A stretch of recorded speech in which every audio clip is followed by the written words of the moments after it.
Williams-Sonoma, the place where you could buy $5 forks, $20 plates, and $5,000 coffee machines, and several more crazy expensive kitchen items. If you're a crazy cook or if you love cooking, Williams-Sonoma is the place to go, especially if you have a fat bank account. But it mostly caters towards the upper class sector or in very wealthy individuals. And just first off, just show you guys, rich people have left San Francisco in a massive exodus, guys. If you're rich, if you have like 20, 30 million net worth, you probably don't want to stay in San Francisco. You can't really park your Porsche on the side of the street because it's probably going to be broken in the next day. And like I said before, a lot of people are pretty tired about this whole San Francisco situation. The city's pretty awesome if it's pretty clean with little to no crime. Even in 2019, people were willing to put up with the crime because it was mostly dedicated and centralized in the Tenderloin district. But now it's spread out so far that so many engineers and workers in the office space in downtown are so turned off by it. 200,000 office employees are no longer coming to San Francisco to work. So Williams-Sonoma is like, you know what, there's kind of no point for us to be here. And with the shoplifting situation being so crazy, this is probably not a city to be in. Guys, shoplifting is not like a regular occurrence for major cities, okay? I know it's pretty common for San Francisco, and we talk about it all the time, but shoplifting is kind of rare, I guess, in terms of big ticket items. If you go to Miami Brickell, downtown Miami Beach, I mean, sure, I get it. There's shoplifting here and there, but we're not talking about like high-end stores being shoplifted. We're not seeing Walgreens being shoplifted 20 times in a row, right? I mean, we're not seeing other cities in U.S. and other cities around the world in the first world countries having to put chains on freezers to prevent shoplifters. I mean, it's crazy. I mean, and the craziest thing isn't about the shoplifting. It's about people shoplift and then nothing really gets done. So the whole city is basically just a free vending machine for a lot of shoplifters and I guess criminals. And the city doesn't care, tents being popped up everywhere, homeless people everywhere, people who are mentally ill everywhere. And tourism is down so hard that hotel chains, some of the hotels that have been here for over 100 years, are now finally shutting down. And when you're opening a store where Walgreens has to put chains on freezers and also literally put everything behind like glass, and you still get shoplifted 20 times a day, this is probably not the city to open any kind of store, because apparently Chanel actually was the one who bought this building here from Williams-Sonoma. So Chanel is going to be moving in, and I guarantee you they don't like it at all. So Williams-Sonoma is leaving. They didn't really say why, but I could guarantee you one thing. First of all, a lot of wealthy individuals have left San Francisco, so you don't really have a big clientele of rich people to buy your very expensive kitchen items. And number two, shoplifting is so bad, okay, it doesn't matter what store it is. It could be the Gucci store. It's going to get shoplifted at least a few times a year. And when these stores get shoplifted, that is thousands and thousands of dollars of merchandise, sometimes even closer to like the seven figures of just stuff being stolen. And a lot of these stores are losing massive amounts of money just paying security.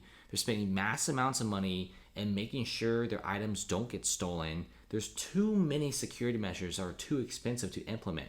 And not to mention, the foot traffic of a lot of San Francisco streets are already super empty. I mean, tourism is down all-time low. Rich people have left. What else is there left for this city? There really isn't anything left, right? I mean, just tents everywhere, guys. Tents and tents and tents. And a lot of these tents are popping up in places where it used to not have tents. Because like I said it before, it used to really just be centralized around the Tenderloin district, guys. This is going to be the area where the open air drug markets are. It's a fairly small place, I guess, in San Francisco. They never cleaned it up in decades. It was mostly in this area. Sure, there are pockets here and there, but overall, before the pandemic, there was like a lot of office workers who come here and their dream is to just buy a condo here. And the Civic Center, it wasn't even that bad back then, right? Twitter was right in this area. Overall, San Francisco was a pretty cool place before the pandemic. I've been there a few times, but now it's so bad to the point that everyone is just simply turned off by it. Guys, it's one thing where there's crime, where there's craziness, and then there's another thing where the city just simply doesn't care. It's really scary when you pretty much have a business in San Francisco and you know that calling the police or calling the city council is probably not going to work.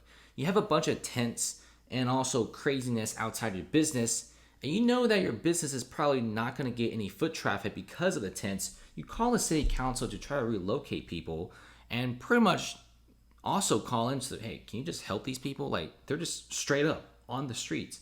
City's like, nah. But then when Elon puts an X on a Twitter building, the whole city freaks out and launches like the biggest police investigation of the year. It is crazy, guys. This city doesn't make any sense. So I really don't understand why Chanel actually overpaid for the building, in my opinion, of the Williams-Sonoma building. And they're going to be moving in. And they're not going to like it. I guarantee you that. And like I said before, a lot of the rich guys are leaving. Most of the wealthy individuals do not want to stay in San Francisco. And Williams-Sonoma, just my personal opinion, is probably experiencing a lot less foot traffic. And guys, it's not just Williams-Sonoma. We have several mom and pop stores. You have a lot of famous streets in San Francisco which are completely empty. Remember, downtown is already super empty when it's not supposed to be super empty. The Mission is kind of like where all the cool hip bars and restaurants are. You already have like Basinia streets. It's like super empty. Harrison Street actually is decent because they bought $2,000 planter boxes to prevent homeless camps. I have no clue how this city operates. And a lot of the viewers don't have a clue how the city operates either. Some of you viewers even told in the comment section that you guys think the city is literally doing this on purpose. Like, it almost feels like it's on purpose, right? Like how they manage the city. It's pretty nuts to see the situation. But so far, luxury condos are down bad. There's barely any rich people left. Even like the super touristy places like Pier 39, for example, this massive tourist attraction, you actually go here, guess what? There's not even that many tourists.